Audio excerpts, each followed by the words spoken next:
Bonsoir, bonsoir et bienvenue à notre petite séance de lecture. Le morceau choisi aujourd'hui, ce sera Napoléon Hill de Réfléchissez et devenez riche.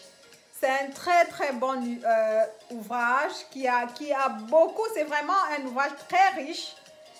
Quand on dit réfléchissez et devenez riche, on peut avoir l'impression que c'est juste, c'est aussi apprendre à avoir beaucoup d'argent, mais c'est apprendre à avoir beaucoup de richesse. Parce que moi aussi, quand on en parlait au départ, je savais pas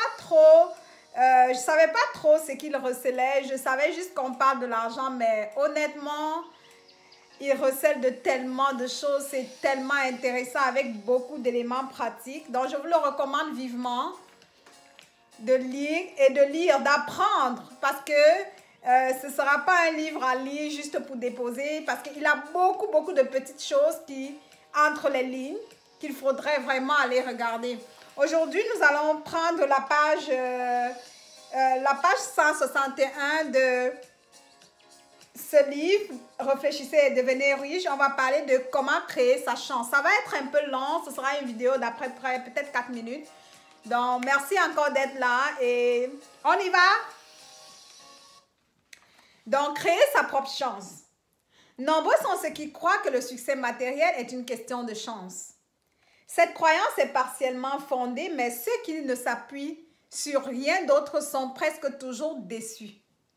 Ils ignorent un autre facteur important dont l'absence mine les chances de succès. La connaissance qui permet de créer sa propre chance. Pendant la crise de 1929, le comédien W.C. Fields perdit tout son argent et se retrouva sans revenu, sans travail et sans vaudeville. Ce style était mort. De plus, il dépassait le cap des 60 ans, âge où bien des hommes s'estiment vieux. Ça nous arrive très souvent, n'est-ce pas?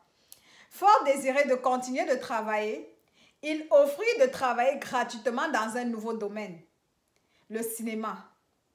Outre ses nombreux problèmes, il fit une chute et se blessa au cou. Cela aurait suffi à plusieurs pour leur faire tout abandonner. Mais Phil était un homme persistant. Il savait que s'il persévérait, la chance lui sourirait tôt ou tard. Et elle lui sourit, mais sans que ce soit le fruit du hasard. Sexagénaire ou presque sans le sou et sans emploi, Marie Dressler s'estimait hors de combat.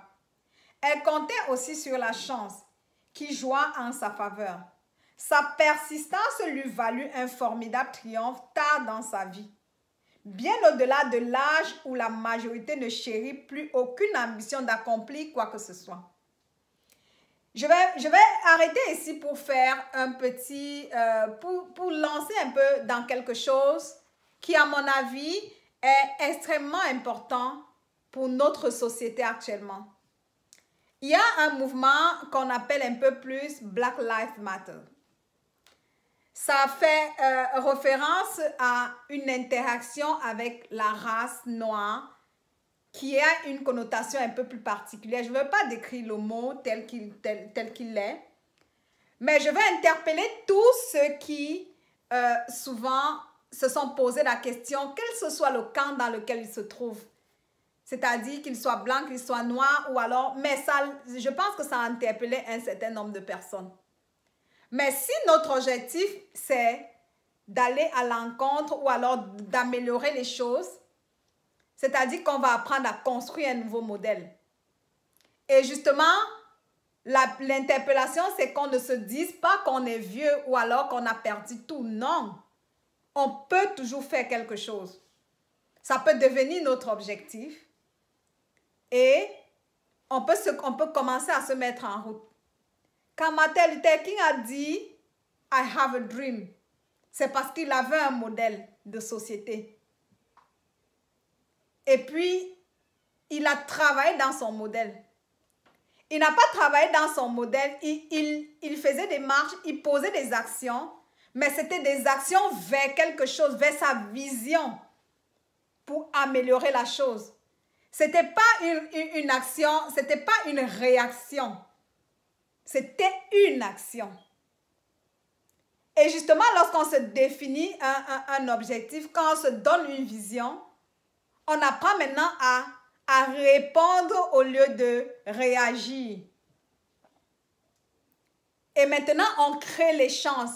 Quel que soit le niveau où on se trouve et les choses qui se passent, on va apprendre par la persistance à avancer vers notre but, à avancer notre vision, à augmenter la vision et à travailler tous les jours à implémenter ce qu'on a trouvé de beau. Donc, c'était une parenthèse sur cette partie. Sexagénaire ou presque sans sous et sans emploi. Marie Dressler, je pense que j'ai déjà lu cette partie.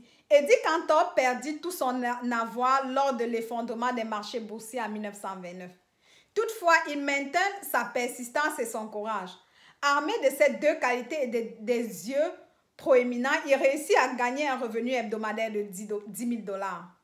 Assurément, en dépit de l'absence de beaucoup d'autres qualités, la persistance permet de bien se tirer d'affaire. Donc, dans notre processus de réaliser un objectif, travaillons toujours sur l'aspect persistance. Et je pense qu'à chaque niveau, chacun comprend quand même que l'impact que la persistance a eu sur ses propres résultats.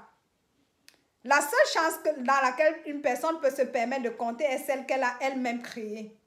Une telle chance est le fruit de la persistance, avec pour point de départ un but défini. Je vais revenir justement à un endroit, on va lire quelque chose de très important. Est-ce qu'on a des buts définis?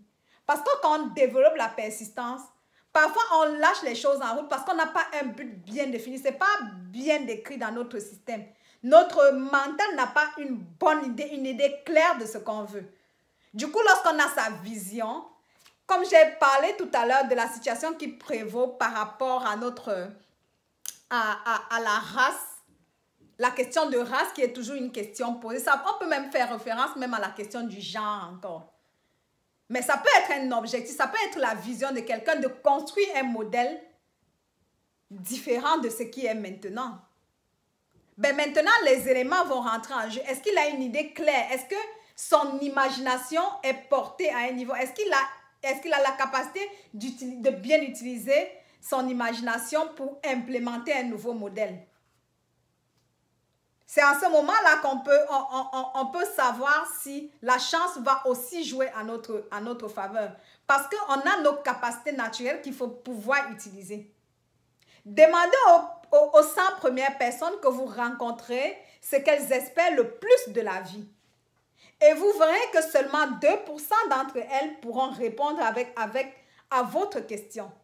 Si vous insistez, certaines répondront la sécurité, plusieurs l'argent, quelques-uns le bonheur, d'autres la gloire et le pouvoir, d'autres encore la reconnaissance sociale, une vie aisée, l'habilité de chanter, de danser ou d'écrire. Par contre, personne ne saura décrire avec précision son choix ou offrir un quelconque plan pour réaliser son souhait, vaguement exprimé. Les richesses ne sont pas le fruit des souhaits quelconques, mais de plans définis en réponse à des désirs précis soutenus par une persistance de tous les instants.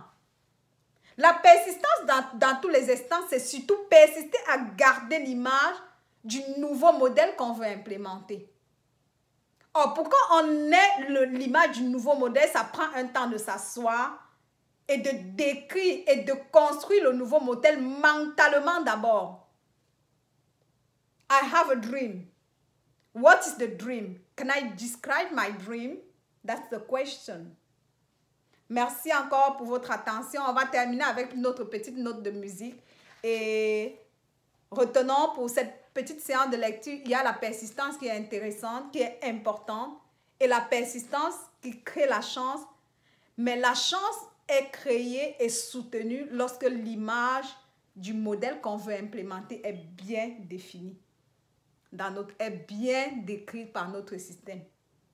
Merci encore.